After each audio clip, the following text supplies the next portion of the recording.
Bismillahirrahmanirrahim. Assalamualaikum warahmatullahi wabarakatuh.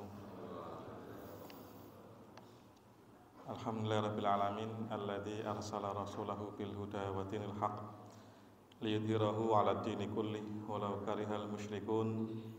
Asyhadu an la ilaha illallah wahdahu la syarikalah wa asyhadu anna Muhammadan abduhu wa rasuluh. Allahumma sholli wa sallim wa barik ala habibina wa syafi'ina nabiyina Muhammadin sallallahu alaihi wasallam wa ala alihi wa ashabihi wa man tabi'ahum bi ihsanin ila yaumiddin. Amma ba'du. Alhamdulillah, Bapak Ibu yang dirahmati Allah Subhanahu wa taala, bisa kepanggih malih, bisa berjumpa lagi, yaitu di momen sudah masuk di Ashhurul Hurum, bulan-bulan haram gitu. Ini Dzul Qa'dah. Kemudian dilanjutkan, ini bulan ini istimewa sebetulnya, ya. Bulan haram yang berurutan, Dzul Qa'dah, Dzul Hijjah, Muharram, baru yang terakhir loncat, Pak. Bulan apa? Betul semarang. Bulan-bulan haram. Rejab, ya. Jadi Dzul Qa'dah, Dzul Hijjah, Muharram, loncat. Di dalam bulan-bulan haram ini Nabi itu melakukan gencatan senjata. Itu aja sama orang kafir kur saja gencatan senjata, apalagi sesama saudara seiman. Meskipun tidak di bulan Muharram pun juga dilarang, Pak, untuk menyakiti saudara seiman dan lain sebagainya. Apalagi terkhusus di bulan-bulan haram. Dan alhamdulillah bisa berjumpa kembali, bisa bersilaturahim kembali dengan dibingkai dalam thalabul ilmi. Meskipun di beberapa tempat memulai kajian setelah libur panjang itu berat, Pak. Jadi istiqomah itu berat sekali. Yang gampang istirahat. Maka doa yang paling ampuh sebetulnya untuk memulai setelah libur itu adalah hanya satu, yang diajarkan oleh kiai kami di pesantren. Apalagi pesantren-pesantren yang liburnya itu panjang, Pak. Ada yang min 10 hari Ramadan sudah libur sampai plus 10 Syawal, total 50 hari. Biasanya untuk memulai memanasi ini luar biasa berat. Maka doa yang paling ampuh adalah Bismillah Allahumma pakso. Itu doa yang diajarkan kiai kami yang di pesantren. Kalau tidak gitu ya itu tantangannya berat. Nah, alhamdulillah, ya, dengan Bismillah Allahumma pakso, ya kita mulai kajian ini. Kalau nggak gitu ya ngantuk, ini biasa, Pak. Karena kita bertolabul ilmi. Tolabul ilmi itu adalah salah satu jalan menuju ke surga. Di surga itu nyaman atau betul, Pak? Nyaman. Saking nyamannya sampai ngantuk, wajar. Jadi saya ngantuk biarkan saja, enggak apa-apa, karena kita berada di min rodatil jannah, berada di taman surga, karpete wis nyar gitu. Anget dan ada hawa AC sejuk-sejuk semilir. Nah, ini sudah di taman surga. Makanya saya ngantuk-ngantuk biarkan mawon. Enggak usah dibangunkan sudah, nggih. Mbok sampai kapan turunnya jarno mawon gitu. Ya, pada pagi hari ini misalnya saya mengambil tema yaitu amanat dan sikap adil di dalam Islam. Karena ada amanat yang versi sendiri, ada yang amanat di dalam Al-Quran dan hadis. Begitu pula pengertian adil. Dan adil kadang-kadang tidak berat sebelah, macam-macam lah gitu. Itu. Dan dua kosakata ini sama-sama berasal dari bahasa Arab, dari bahasa agama, dari bahasa Al-Quran. Saya memulai dengan mengutip firman Allah Subhanahu wa taala surah An-Nisa ayat 58. A'udzubillahi samil alim minasyaitonir rajim. Innallaha ya'murukum an tu'addul amanati ila ahliha. Wa idza hakamtum bainan nasi an tahkumu bil adl. Innallaha ni'ma bi'idukum bih. Innallaha kana sami'an basira. Sampun dibagi nggih. Mohon maaf yang belum dapat, saya belum tahu berapa jumlah pastinya, Pak. Jadi innallaha ya'murukum. Jadi Allah memerintah kepada kita semuanya antu'addul amanati ila aliha, untuk menyampaikan amanat ini kepada ahlinya, kepada yang berhak menerimanya. Wa idza hakamtum bainan nas, ya, ketika apa?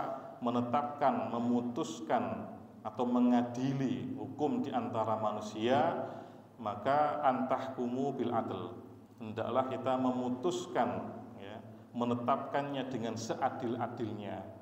Innallaha ni'ma ya'idukum bih, sesungguhnya Allah memberi pengajaran yang sebaik-baiknya kepada kalian. Innallaha kana sami'an basira.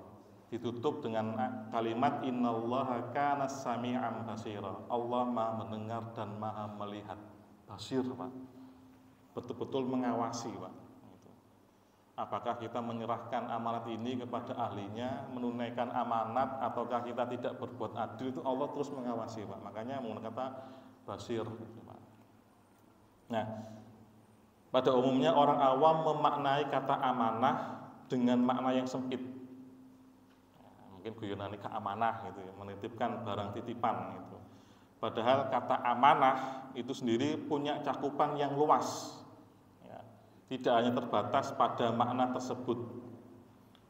Menurut Rashid Ridho, sebagaimana yang dikutip oleh Endah Puspitasari dan Nanum Sofia, mengatakan bahwa term, kata atau kalimat amanah adalah suatu kepercayaan yang diberikan, ya, kepada orang lain dengan harapan akan mendapatkan ketenangan hati, Pak. Jadi itu kata kuncinya di situ, Pak. Jadi menaruh suatu kepercayaan, ya, yang diberikan kepada orang lain dengan harapan apa? Adanya ketenangan, Pak, tenang. Gitu, Pak. Nah, ini makanya kalau perlu nanti diedit, dipotong nanti. Jadi Pak Win kalau perlu nanti ada kalimat saya enggak usah harus dipotong nanti. Jadi apalagi di dalam urusan kita bernegara dari mulai yang kecil itu. Ini unik, Pak. Amanat itu berasal dari kata aman juga sebetulnya, Pak. Aman itu apa, Pak? Tentram, aman, nyaman, tidak ada gangguan dan lain sebagainya. Inilah uniknya bahasa Arab, dengan akar kata yang sama mengandung banyak arti yang berbeda, Pak. Hamzah, mim, nun. Iman juga berasal dari kata yang sama, hamzah, mim, dan nun. Itu nanti menggunakan kata kerja, gitu, Pak. Amina yakmanu, imanan, gitu kan. Jadi seperti itu. Makanya orang yang beriman dia merasa tenang, Pak, gitu, dengan urusan dia. Bagi orang yang masih was-was, baik urusan jodoh dia, dengan ngapunten barangkali masih ada yang lajang, ya, ada yang jomblo, kok sampai sekarang belum mendapatkan jodohnya, dia gusar, berarti dia belum beriman. Gitu. Menghidangkan minuman itu dihubungkan dengan masalah iman. Mangkana yu'minu billahi wal yaumil akhir, fal yukrim dhaifahu. Itu aja hal yang sepele dihubungkan dengan kata iman, berasal dari kata yang sama. Mengapa, Pak? Karena, ya punten, ini guyonan yang pernah saya bahas di sini, Pak. Kalau kita bertamu saja diajak omong, tamunya kan juga merasa nggak nyaman, toh nggih. Ngomong toh ngelak kan ngoten toh nggih. Ngoten lho. Makanya penting, Pak. Sehingga kita bertamu bisa merasakan kenyamanan, tenang ketika ada napa? Suguhane, ngoten lho gitu. Makanya berasal dari kata yang sama. Itu uniknya bahasa Arab, Pak, ngoten lho. Berasal dari 3 huruf, hamzah, mim, dan nun. Bukan alif loh, Pak, nggih. Alif itu harfun yang tidak berbunyi. Nggih. Kalau zaman kecil saya ngaji turutan, nggih, Pak, nggih, turutan nggih. Alif, fathah. Nah, sebetulnya ada yang salah, bukan alif sebetulnya. Alif itu harfun yang tidak berbunyi. Hanya sebatas tanda baca mat panjang itu mawon, nggih. Yang berbunyi itu adalah hamzah. Nah, urusan bertamu saja hal yang sepele itu diatur oleh Allah. Apalagi menyerahkan sesuatu kepentingan supaya apa?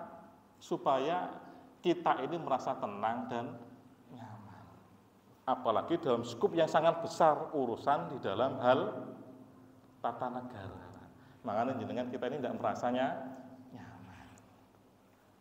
Dulu kasus korupsinya cuma ratusan juta, Pak. Gitu dulu ya, naik miliaran, naik puluhan miliar, naik ratusan miliar, naik triliunan, Pak. Naik lagi sekarang, Pak, puluhan triliun, Pak. Nah, merasa nyaman betul jenengan? Ya ternyata nyaman kita nggih. Sing nang warung rokok ya sik sedat, jedudal gitu. Ya, padahal ono sing mikir ngene iki. Nah, kita juga masih merasa nyaman ternyata gitu. Engko nak wis krasa anak kita susah mencari kerja.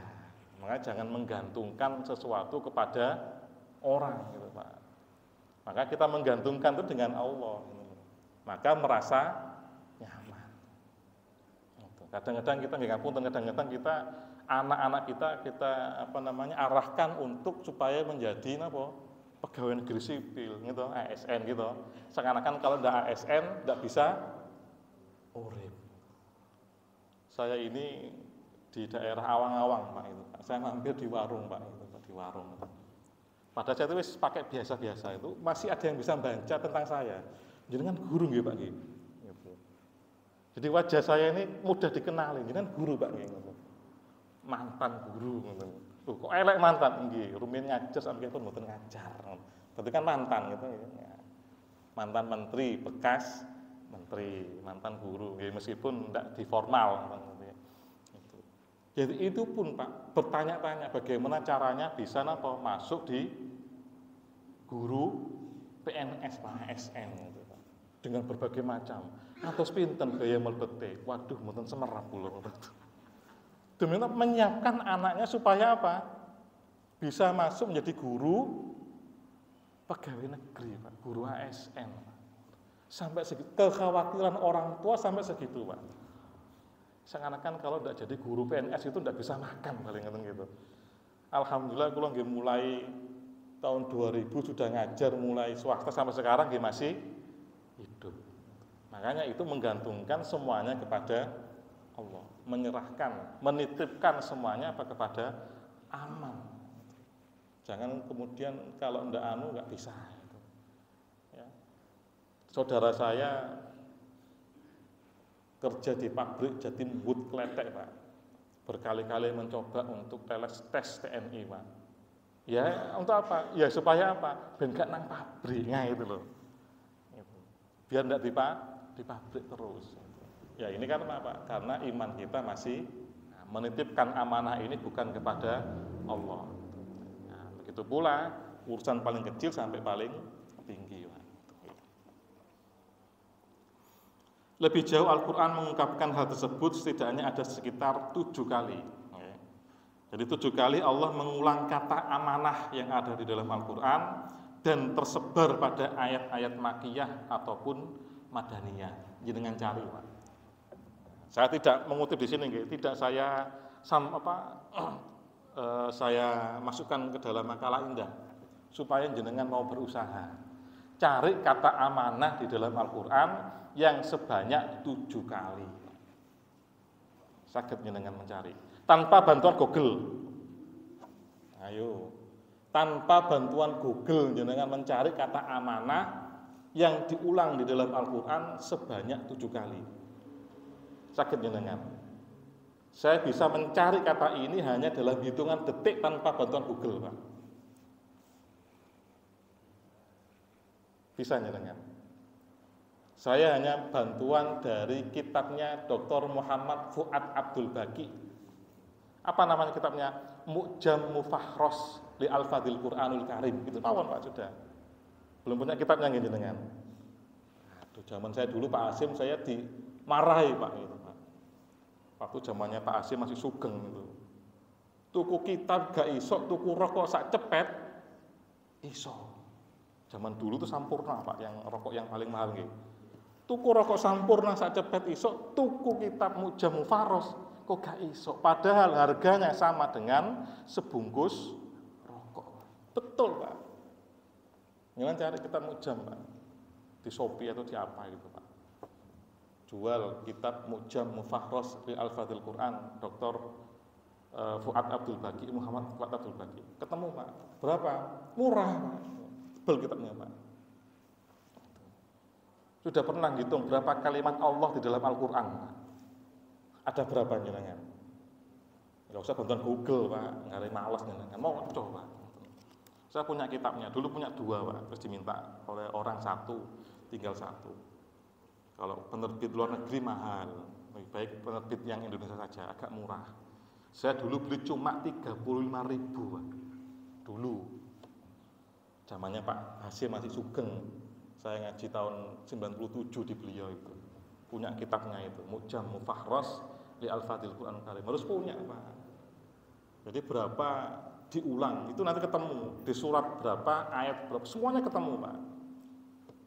Ada juga namanya kitab Fathur Rahman, itu untuk mencari kalimat-kalimat Al-Quran. Ketemu nanti. Mosok gak tuku sampean. Gitu. Anten sing ngerokok. Dikurangi rokoknya, diganti tuku kitab Mu'jam Mufahros li Al-Fadil Quranul Karim. Penting Pak. Sesekali jenengan menghitung berapa jumlah kalimat Allah di dalam Al-Quran. Saya sudah pernah hitung Pak. Tak hitung 1, 2, 3, tak kasih nomor Pak. Berapa jumlahnya. Nah, gitu. Secara bahasa kata amanah atau al-amanah adalah bentuk masdar dari kata kerja amanah ya'manu, amanatan atau amnan gitu. Yang bermakna pokok aman, tentram dan tenang. Itu asalnya Pak. Mu'jam Maqayisul Lughah, ini sama kitab bahasa Arab, menuturkan bahwa kata yang berakar dari hamzah, mim dan nun semuanya huruf asal dan memiliki 2 makna. Salah satunya adalah amanah, lawannya adalah khianat. Maka jenengan kalau tidak beriman kepada Allah, berarti juga kita berkhianat kepada Allah Subhanahu wa ta'ala. Man kana yu'minu billahi wal yawmil akhir fala yu'di jarahu. Ketika Allah memerintahkan tidak boleh menyakiti saudaranya, tetangganya, ya, itu orang yang bisa melakukan itu berarti dia beriman kepada Allah. Tetapi ketika dia menyakiti saudaranya, tetangganya, maka dia berkhianat kepada Allah dan hari akhir. Simpel kan Pak? Ketika kita mengaku kita beriman kepada Allah, menjadi tuan rumah, maka kita menyuguhkan seadanya, semampunya, gitu. Tetapi nak nggak disuguhi belas, berarti kita berkhianat kepada Allah dan Rasulnya. Nah, itu gampang Pak itu. Ini term. Ya Alhamdulillah sampun bisa beriman kepada, nah, sehingga saya bisa menikmati Pak. Ada madem dikit rawas nanti kita. Ya. Bismillah.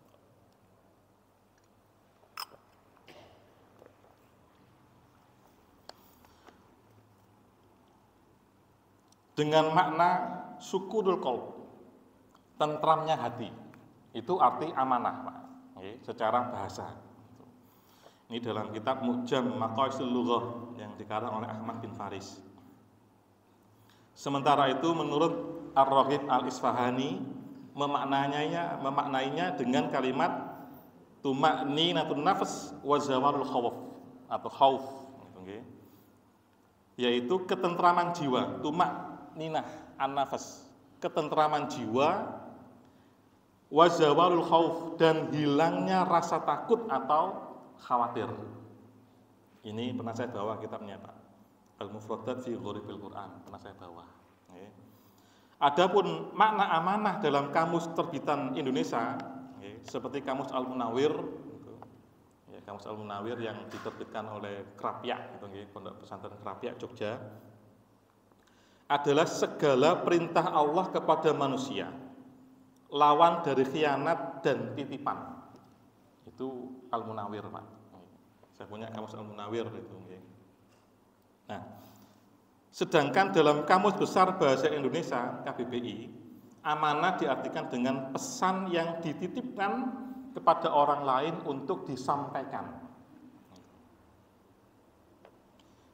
keamanan atau ketentraman dan kepercayaan. Jadi makna pokok dari amanah adalah segala sesuatu yang dititipkan kepada manusia, baik materi ataupun non materi, karena merasa aman, tentram, tenang, dan hilangnya rasa takut akan terjadinya penyelewengan terhadap titipan tersebut. Tidak hanya materi, Pak. Yang non materi pun juga sama. Termasuk apa? Termasuk suatu pesan yang harus disimpan dengan baik-baik. Jangan sampai pesan itu bocor. Wis sampean tok tak kandhani lho ya gitu. Oh iya wis. Ojo ngono sapa? Iya. Meneh-meneh ngomong maneh sampean tok iki ngono. Ojo ngomong sapa-sapa. Terus Pak ngoten Pak. Ya om bocor tenanan Pak ngoten lho. Nah, berarti dia tidak bisa diamanai. Jadi baik materi ataupun non materi apapun, ketika ada orang menyerahkan urusannya kepada jenengan, berarti jenengan dikasih amanah. Supaya apa? Yang ngasih amanah ini merasa tenang, aman dirinya. Makanya di dalam lembaga negara ada namanya LPSK. Apa? Lembaga Perlindungan Saksi dan Korban. Merasa aman, Pak. Supaya apa? Nah, dilindungi. Gitu. Jadi hal-hal informasi-informasi itu apa? Bisa dijamin kerahasiaannya, Pak. Itu pun juga akhirnya apa? Disalahgunakan oleh oknum-oknum dengan apa? Saling sandera kasus. Ngono lho ya. Nah, padha ngono akhirnya kan ya. Nah, itu. Nah, itu akhirnya ya ngoten mawon Pak nggih. Pak Win diadit Pak Win nggih. Beberapa kitab tafsir yaitu tafsir Ibnu Katsir, Al-Qurtubi menjelaskan bahwa ayat ini turun pada peristiwa Fathu Mekah, pembebasan kota Mekah. Setelah berhasil menguasai kota Mekah dengan aman dan damai, kemudian Nabi Muhammad SAW meminta kunci Ka'bah yang ketika itu dipegang oleh Utsman bin Thalhah Al-Hajabi Al-Abdari dan Syaibah bin Utsman bin Abi Thalhah. Utsman dan Syaibah adalah saudara sepupu dan menjabat sebagai juru kunci Ka'bah. Ketika itu sebagai juru kunci, Utsman dan Syaibah belum memeluk Islam. Nah, jadi sampai sekarang pun ini masih dipegang keturunan dari ini, Pak. Terus, Pak.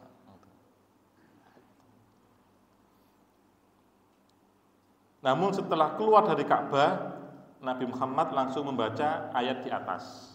Innallaha ya'murukum tadi itu, Pak. Setelah masuk Ka'bah, kemudian berhala-berhala yang ada dalam Ka'bah itu dihancurkan semuanya. Beliau keluar menyerahkan kunci ini kembali kepada pemilik awalnya. Sebagian riwayat menyebutkan ayat ini diturunkan khusus untuk Nabi Muhammad dalam perkara kunci Ka'bah tersebut. Diceritakan bahwa Abbas bin Abdul Muthalib meminta kunci itu dari Utsman dan Syaibah. Merasa dirinya bukan bagian dari kaum muslimin, awalnya Syaibah ragu, Pak. Ragu. Untuk menyerahkan kunci itu khawatir karena kunci tidak akan dikembalikan kepada mereka berdua. Karena belum masuk Islam, khawatir. Namun akhirnya mereka mau menyerahkan kunci itu kepada baginda Nabi Muhammad SAW ketika ada jaminan bahwasanya kunci akan dikembalikan lagi. Jadi Nabi itu seperti itu, Pak. Suri tol dan kita kalau memang bukan yang diurusi, yang bukan menjadi hak dia, maka dikembalikan. Hatta dia bukan seorang Muslim, Pak. Hatta dia bukan seorang Muslim. Nah, ini penting. Ketika bukan miliknya, maka diserahkan kembali. Nah, kalau kita kan buatan apa? Menggunakan apa? Metode aji mumpung. Nah, itu. Mumpung tak gawe, kan? Ya. Kendaraan dinas, gitu. Kendaraan dinas. Lebaran mudik pakai mobil dinas. Plat nomornya diganti. Yang semula plat merah diganti plat hitam. Makanya kita ini susah Pak sebenarnya Pak. Kita ini mengambil suri tauladan dari baginda Nabi dan para sahabatnya itu susah Pak. Makanya saya perjalanan ke sini Pak itu Pak, jam 3:15 saya berangkat Pak. Menyampaikannya juga kita berat Pak. Coba kita lihat kasusnya Umar bin Khattab radhiyallahu anhu Pak. Ketika ada sahabat meminta izin ketemu dengan Umar, ketika berbincang-bincang, Umar itu mengatakan, "Sampeyan datang ke saya urusan pribadi atau untuk urusan negara?" Urusan pribadi ya Amirul Mukminin, itu lampu dimatikan, Pak. Bayangkan. Api lilin itu dimatikan, Pak. Sampai hal yang sekecil itu Umar memperhatikan, Pak. Sampeyan tekonang aku ini urusan pribadi apa urusan negara? Kalau pribadi itu lampu dimatikan. Kalau dulu kan lilin atau obor gitu kan. Itu sampai segitu Pak. Urusan sepele kan Pak gitu. Sepele Pak. Jadi Umar dengan sahabat ya bercengkrama di dalam kegelapan Pak. Sekarang susah Pak. Jenengan menjabat RT, sampean teko nang kene urusan RT apa urusan dhewe, apa urusan utang duit ngono. Urusan utang Pak RT. Wah, aku dikei bayaran untuk pemerintah tak paten lampuku. Enten sing ngoten. Susah nyen Pak kita itu Pak. Sulit Pak kita. Umar bin Khattab itu sampai urusan detail itu pun diperhatikan. Urusan sekecil itu Pak. Mengapa? Karena ini dibiayai oleh negara.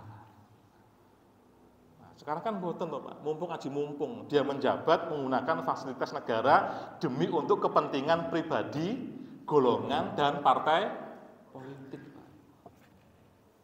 Masalah sudah. Makanya monggo yang sekarang masih menjabat gitu kan. Melalui kajian ini saya harus menyampaikan Pak ini Pak. Yang masih menjabat hati-hati menggunakan fasilitas jalan cakarpe dewe Pak. Jangan berani Pak. Ketika ada iring-iringan mobil yang bukan untuk urusan negara dan dia tidak dilindungi oleh undang-undang, jangan berani Pak. Tetap berada di tengah-tengah atau jangan minggir. Ketika ada patwal itu Pak. Oh gitu, berani jangan. Pasti minggir Pak. Sekelasnya camat lagi kadang-kadang, wah sing ngawal Masya Allah, kaya dini ya kan. Itu enggak boleh Pak itu Pak. Menyak kabeh ngoten Pak. Enggak boleh. Kita ini tuannya Pak, gitu. Kita kan tuannya Pak. Maksud tuannya dikongkon minggir, gitu. Yang diperbolehkan oleh undang-undang itu apa? Ambulan, damkar, gitu.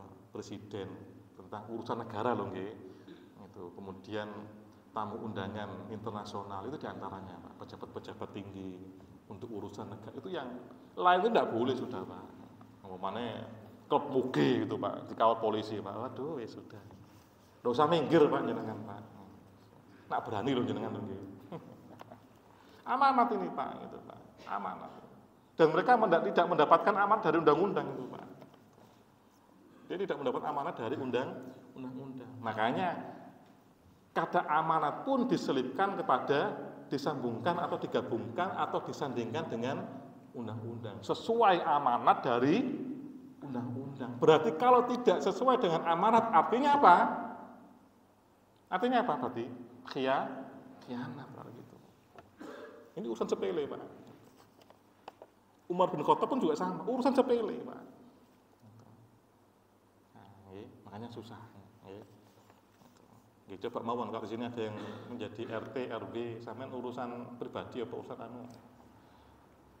Loh, tapi kan aku sing tuku listrik aku dhewe Ustaz ngono. Ya nggih ngoten napa-napa. Tapi jenengan sudah punya kantor. Nah, nang balai RW ngono kan urusan apa? Utang RW ngono. Aku nang balai RW pateni Pak, wis ngomong pribadi aja Pak ngoten to. Iki balai RW iki ya dibiayai oleh pemerintah meskipun setingkat desa gitu. Nah, dengan kunci itu Nabi Muhammad masuk ke dalam Ka'bah, melaksanakan sholat 2 rakaat dan menghancurkan berhala yang ada di dalamnya. Setelah selesai, beliau keluar sambil membaca ayat di atas, kemudian beliau memanggil Utsman dan Syaibah, lantas beliau berkata kepada keduanya, khudha. Khud itu satu, ini dua orang, khudhaha Khalid ta'idala yang anha minkum ila dhalim. Silakan ambil kunci ini, pegang selamanya secara turun temurun, tidak akan ada yang boleh mengambil kunci ini kecuali dari orang yang dhalim. Makanya sampai sekarang kunci Ka'bah bukan dibawa oleh Raja Salman, bukan. Sudah ada, yaitu generasi dari anak turun ini, Pak. Sampai sekarang, Pak, di Saudi itu, Pak. Jadi bukan Raja Salman yang membawa, Pak. Sehingga seenaknya bisa buka Ka'bah mboten, Pak. Tetap dari sesuai amanat dari baginda Nabi Muhammad SAW. Kalau ada yang menyalahi ini berarti dia berkhianat kepada Nabi. Jadi tidak ada ya yang boleh mengambil kunci ini dari kalian kecuali orang yang dolim. Ya, kalau sudah menjadi aman ya sudah, gitu, Pak. Sehingga apa? Sehingga merasa tentram, nyaman, tenang, dan terlindungi, gitu, Pak. Jadi amanat sebagai juru kunci Ka'bah tetap dikembalikan kepada Utsman dan Syaibah meski keduanya belum masuk Islam. Sampai di situ, Pak. Luar biasa, ini Islam, Pak. Mengatur hal-hal yang sedemikian rupa itu, ya, Nabi itu luar biasa. Betapa sempurnanya beliau. Ya, makanya Imam At-Tirmidzi itu mengarang kitab khusus namanya Syama'ilul Muhammadiyah. Jadi pribadi Nabi yang sangat sempurna. Hal-hal yang sepele itu sudah diatur oleh beliau. Betapa indahnya ajaran Islam, amanat harus diserahkan kepada orang yang berhak menerimanya, meski orang tersebut bukan bagian dari golongan Muslim. Ya. Karena kebijaksanaan dari Nabi Muhammad inilah dikisahkan selanjutnya Utsman memeluk Islam. Begitu pula dulu kisahnya Umar bin Khattab, ya, ketika membatalkan, ya, pembangunan masjid yang pada waktu itu apa? Menggusur rumahnya dari kaum Yahudi. Sampai seperti itu. Begitu pula Umar pun tidak akan membongkar yang namanya gereja ketika apa bisa menaklukkan Yerusalem, Palestina pada saat itu. Nah, soal ayat ini Sayyidina Umar bin Khattab menegaskan, saya tidak pernah mendengar ayat tersebut kecuali pada saat Nabi Muhammad membacakannya setelah keluar dari Ka'bah. Ya, meskipun ayat ini berbicara tentang beliau, ya, tentang itu, tapi ayat ini berlaku secara umum mengenai yaitu amanah. Ya, meski demikian, pesan yang terkandung dalam ayat ini berlaku secara umum bahwa jabatan atau amanat harus diserahkan kepada orang yang berhak mengembannya kapan dan dimanapun. Dalam konteks kehidupan berbangsa dan bernegara, segala jabatan harus diserahkan kepada mereka yang telah menempuh proses legal atau demokrasi dalam mendapatkan amanah. Tidak boleh saling sogok menyogok, tidak boleh saling joki menjoki. Kalau memang dia sudah berhasil tes, dia lulus, maka amanah undang-undang dialah yang berhak. Kalau dia sudah waktunya menjadi, ya itu, Pak. Tidak usah jegal menjegal. Ini pentingnya. Namanya apa? Mempunyai akhlak adab di dalam kehidupan. Ya, makanya di dalam urusan tata negara mungkin bisa kita baca, Pak. Ya, misalkan tokoh Muhammadiyah, Allah yarham, itu Bapak Profesor Ismail Sunni, Pak. Itu luar biasa itu. Itu cendekiawan Muslim, Pak. Pakar tata negara yang pernah kita punya dari orang Muhammadiyah. Pernah duduk di PP Muhammadiyah. Tapi kalau membaca buku beliau harus diupdate, Pak, karena itu buku tahun dulu, Pak. Saya punya bukunya beliau, itu harus diupdate. Yang namanya ciptaan manusia, karya manusia pasti apa? Harus ada direvisi. yang pertama. Mungkin kita bisa baca buku yang dikarang oleh Profesor Saldi Isra yang sekarang menjadi hakim Mahkamah Konstitusi. Itu, Pak. Amanat undang-undang ya hanya 4 tahun, sekarang jadi 5 tahun. Nah, itu. Kemudian bisa kita baca Politik Hukum, bukunya Pak Mahfud MD, itu saya punya. Itu. Kemudian Kapita Selekta, kompilasi hukum tata negara karangannya Pak Yusril, saya punya. Itu saya punya, Pak. Itu, Pak. Beberapa buku-buku beliau, tokoh-tokoh kita itu, Pak, cendekiawan Muslim itu saya punya, Pak. Saya baca itu, Pak. Bagaimana Pak Mahfud di dalam bukunya Politik Hukum menjelaskan bagaimana politik hukum itu bagaimana. Bagaimana sistem tata negara yang baik itu oleh Pak Yusril, kemudian oleh mantan Ketua Mahkamah Konstitusi yang pertama yaitu Profesor Jimli As-Siddiqi. Itu saya punya, Pak. Makanya Pak biar tahu bagaimana pengantar ilmu politik karangannya Profesor Miriam Budiarjo. Saya punya bukunya, Pak. Jadi seperti itu kita baca, Pak. Kita menyelami akal pemikiran tokoh-tokoh bangsa ini, gitu, Pak. Bukunya gak duwe, omane moco. Kemudian berbicara seolah-olah dia ahli politik. Lucu tuh, Pak. Ya, gitu.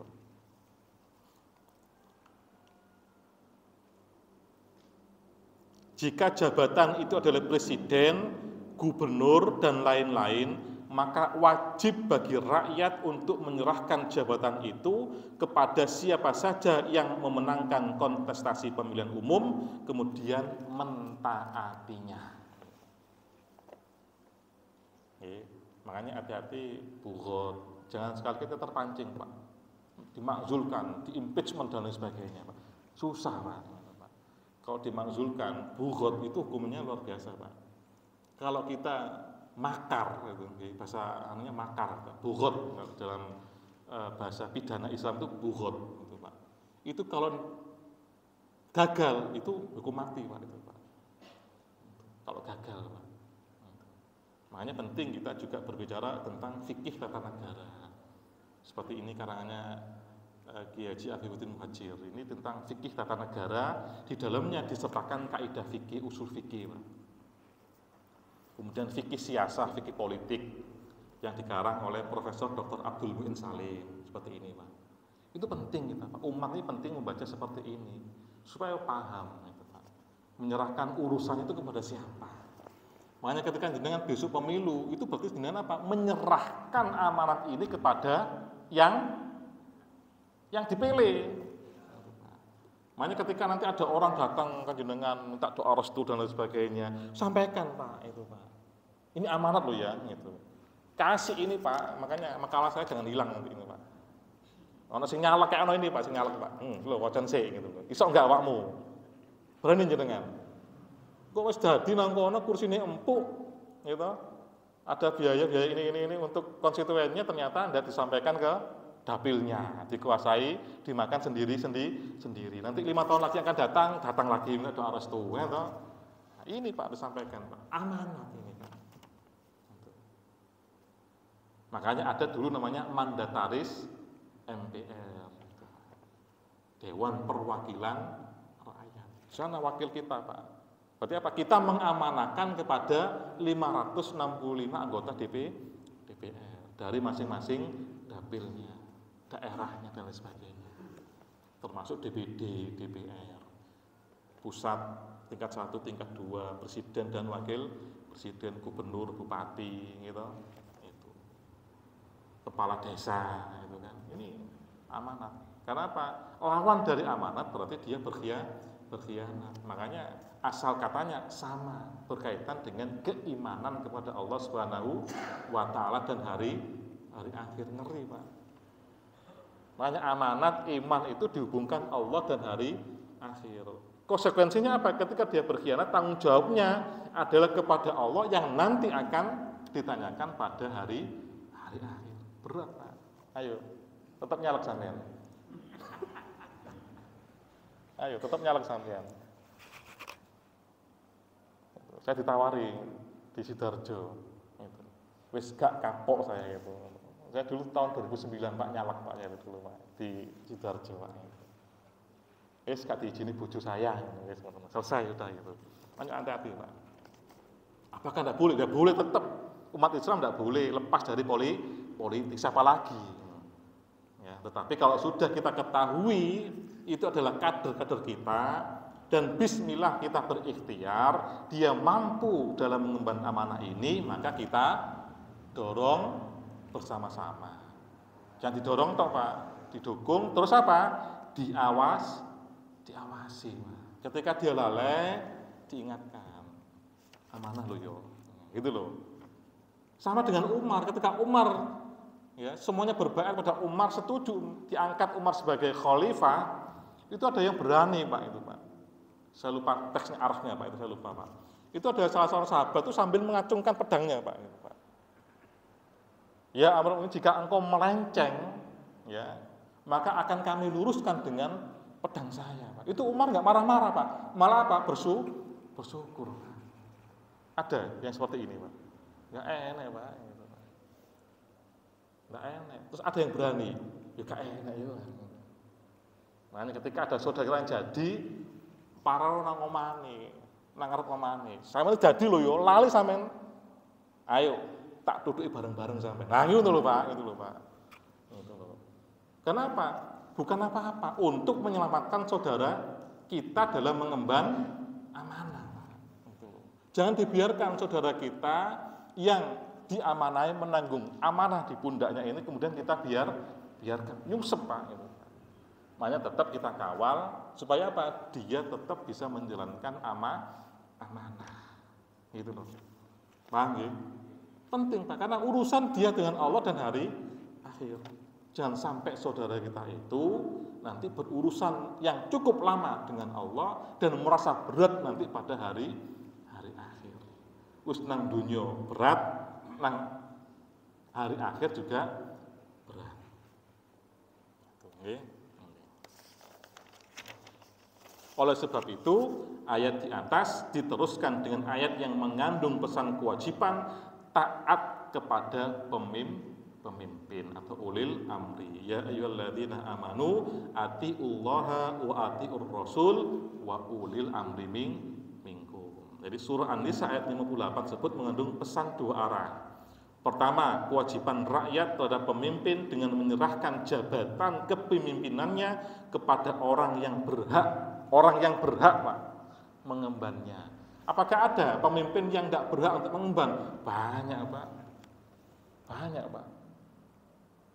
Dia bukan ini Pak.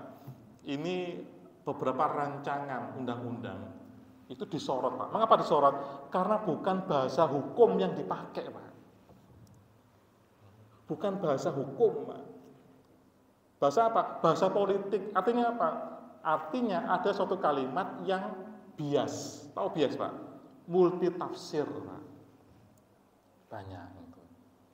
Jadi sudah bukan menggunakan bahasa hukum. Kenapa? Dia bukan ahlinya Pak. Dan dia tidak berhak untuk mengembannya. Ya, karena dia tim sukses dikasih nih jatah ini, kamu megang BUMN ini, kamu jadi komisaris PT ini, PT itu dan lain sebagainya. Padahal dia bukan punya kompeten. Kiai dikai urusan bisnis hancur Pak gitu Pak. Gitu. Kiai dikai urusan megang BUMN, itu hancur Pak. Ya, berarti apa? Dia tidak bisa amanah nanti gitu loh. Ya kan? Apalagi ini urusan negara untuk kesejahteraan rakyat.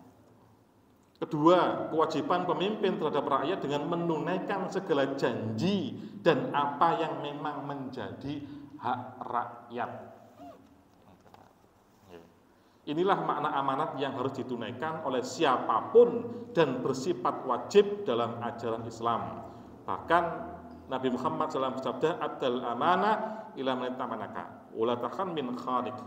Tunaikanlah amanat kepada orang yang mempercayai atau mempercayakan kepadamu dan jangan khianati orang yang berkhianat kepadamu. Selain perintah menunaikan amanat, ayat ini juga memerintahkan sikap adil dalam menetapkan keputusan hukum. apabila menetapkan hukum di antara manusia, supaya kalian menetapkan dengan adil. Kapan dan dimanapun, ayat ini sangat relevan untuk dijadikan pegangan oleh mereka yang memiliki wewenang dalam menetapkan keputusan hukum. Dalam konteks berbangsa dan bernegara, seluruh elemen harus mendukung terciptanya sikap adil dalam penyelenggaraan hukum, baik yang bersifat formal ataupun non-formal. Kalau bersifat formal, maka umat Islam harus mempunyai keterwakilan pada 3 hal ini, Pak. Apa? Yang pertama, baik di yudikatif, legislatif, ataupun eksekutif. Yudikatif itu lembaga peradilan, Pak. Makanya dulu kita punya hakim yang ditakuti oleh para koruptor. Sinten, Pak? Artijo Alkostar. Itu hakim yang ditakuti tingkat Mahkamah Agung, Pak. Tingkat Mahkamah Agung beliau itu, Pak. Itu sampai sepupunya, Pak, di Jember itu, Pak. Itu, Pak. Mau disuap, Pak. Sepupunya yang di Jember mau disuap, Pak. Dikasih cek kosong, Pak. Silakan sampai isi sendiri berapa itu. Cek kosong, Pak. Silakan isi sendiri mau minta berapa itu. Sampai segitunya, Pak. Tidak berani Pak ke beliau itu, Pak. Untungnya Pak Artijo langsung menegur keponakannya. Macam-macam namanya itu. Orang Madura, Pak. Ada lagi seorang ahli hukum Islam, Allah yarham, Bapak Profesor Dr. Rifyal Ka'bah. Saya punya buku beliau, Pak. Namanya Hukum Islam di Indonesia. Saya punya. Ada lagi Profesor Bismar Siregar, Allah yarham. Itu beliau hakim pengadilan tinggi di Batu Sangkar, Pak. Itu, Pak. Itu. Entah lagi itu. Itu beliau dalam buku beliau, catatan Bismar Siregar yang saya punya, beliau itu pernah memutuskan perkara pas dua sejoli, hubungan intim, kemudian pacarnya ini tidak mau menikahinya, Pak. Itu diputuskan oleh Bismar Siregar tentang apa? Tentang pasal pencurian, Pak. Apa hubungannya, Ustaz? Saya juga nggak tahu, Pak, waktu itu, Pak. Saya baca. Mengapa beliau menggunakan pasal pencurian?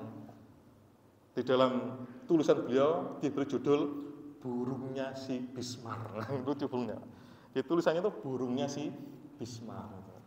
Ketika pemuda ini protes, Pak, mengapa menggunakan pasal pencurian yang diwakili oleh advokatnya? Beliau mengatakan karena dia mencuri dari si perempuan itu. Mencuri apanya? Keperawanannya diambil oleh laki-laki. Nah, itu luar biasa, Pak Bismar Siregar, Allah yarham. Beliau sebelum memutuskan itu sholat, Pak, istikharah di belakang meja majelis hakim, Pak. Sudah tidak ada, Pak, hakim-hakim kita seperti itu, Pak. Makanya yang penting kita itu punya kader yang menjadi seorang hakim. Supaya apa? Berani memutuskan perkara sesuai dengan Allah yang putuskan. Makanya disumpah kan orang yang Islam, disumpah dengan Quran, saja sih berani, Pak. Gitu kan? Makanya orang Indonesia itu berani benar itu. Wong Tuhan aja dibijui apa mana kita. Selesai urusan banget. Jika kita memiliki wewenang memberikan keputusan hukum terhadap orang yang tidak kita sukai, keputusan hukum tersebut tetap harus mengacu pada keadilan. Makanya katanya Pak Yusril ada 2. Kalau itu senang, tidak senang, itu urusan politik, Pak. Bener, tidak bener, itu urusan hukum. Sampai tidak senang dengan orang lain, Pak. Meskipun perkara ini benar, harus putuskan, Pak. Itu kalau hukum. Kalau dia menang, ya dia yang menang. Kalau senang, tidak senang, ya itu politik, Pak. Beda lagi. Makanya hukum dan politik itu sebetulnya harus dipisah. Meskipun Pak, keduanya bisa berjalan beriringan. Makanya Pak Mahfud menulis namanya buku Politik Hukum di Indonesia. Supaya apa? Supaya amanah dan adil ini tetap bisa berjalan. Makanya semua hal itu harus apa? Dikembalikan kepada hukum supaya ada apa? Kepastian hukum. Ini suratnya surah Al-Maidah ayat 8. Okay. Perintah menjaga amanat dan sikap adil dalam surah An-Nisa berlaku secara umum dan bahkan berlaku pada setiap individu. Termasuk ketika suami dikasih amanat oleh istri. Ibu nggih, ya, piro bayaranmu ya. Itu tidak boleh, Pak. Suami nyelempit duit nang kene, gak konangan gitu. Gitu. Ya, memang sudah menjadi haknya istri dikasihkan, Pak. Nggak boleh khianat loh gitu. Saya sampai sekarang itu alhamdulillah tidak pernah buka dompet istri saya, Pak. Sampai hari ini, Pak. Saya tidak pernah, Pak. Dengan usia pernikahan saya yang sudah hampir 14-15 tahun ini, saya tidak pernah membuka dompet istri saya, Pak. Setiap saya dapat dari kantor, aku oleh sakmene yang saya hanya ambil sebagian. Sama-sama percaya akhirnya, Pak, gitu loh, Pak. Nah, itu makanya suami tidak boleh, Pak. Nyelong kadang zaman dulu ngelempit nang kene, Pak, gitu. Gak ono dek iku dek, gak ono. Berarti nang kene enek atusane di sini gitu. Nah, itu khianat sama istri jenengan nanti itu. Ya semono iku lanang ngono nggih. Mosok karo kabeh ustaz, ya ndak, tetap disampaikan kepada istri, aku butuh Bu. Kayak bensin gitu. Ya kayak nang warung lah, kayak ngopi ya. Sampaikan apa adanya. Biar istri itu apa karena menyerahkan urusan rumah tangga kepada suami. Istri pun juga gitu. Dalam mengelola dapurnya itu juga harus apa? Harus amanah kepada suaminya. Mosok wis ingin sik kurang, gawe apa duite kan. Sama enggak ngerti ya, kabeh bahan undak-undak kabeh. Akhirnya pertengkaran, Pak. Kenapa? Saling tidak amanah. Akhirnya apa? Enggak tenang, Pak. Itu. Akhirnya wadul ngono, bojoku kayak bonjoku sak mene ngono. Nah, itu. Wadule duduk nang pasangane, justru wadule nang orang lain. Itu bahaya, Pak. Akhirnya aib rumah tangga dibuka secara enggak langsung.